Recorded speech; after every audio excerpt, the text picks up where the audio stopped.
So today is pasta day. Now, I remember a long time ago when I first came up with this concept, wasn't because I really had a fantastic idea. It was more so we really didn't have a lot of ingredients in the house and didn't have any money to go out and buy a jar of pasta sauce. So this is kind of what I came up with. I have since discovered a lot more things. So basically, this is my take on pasta carbonara.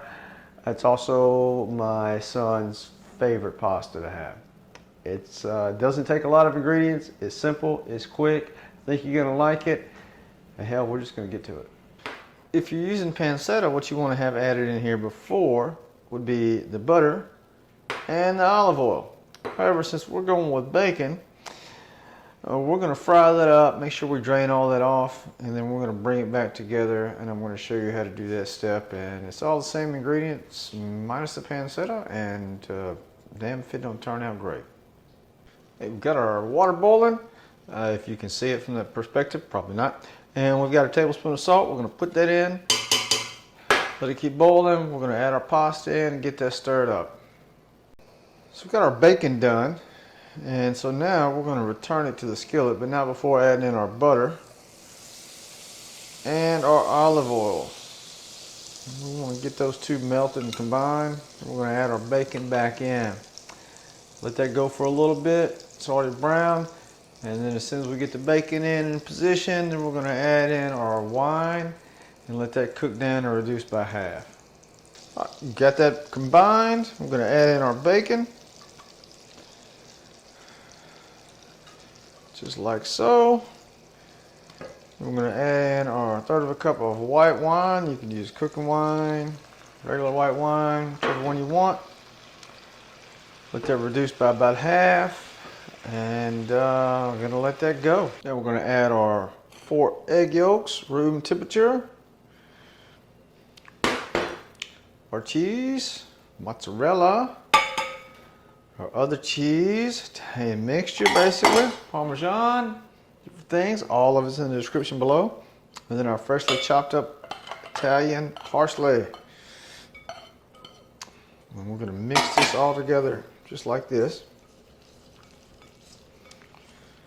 And then we just drained our pasta, just pulled it. So now it's going to be put immediately right on top of this, and we're going to mix it all around. Add in the pasta, just like so. At this point, just mix it around. I'm going to stir really well. It's going to cook that egg. It's going to melt those cheeses, which is why you want to stir it really, really good and get it all blended really well. Next up, we're adding in our bacon, pancetta, wine, butter, olive oil mixture. Went ahead and chopped it all up. I want to get every bit of that in there. Pour it on top. Keep mixing it so it's all thoroughly blended.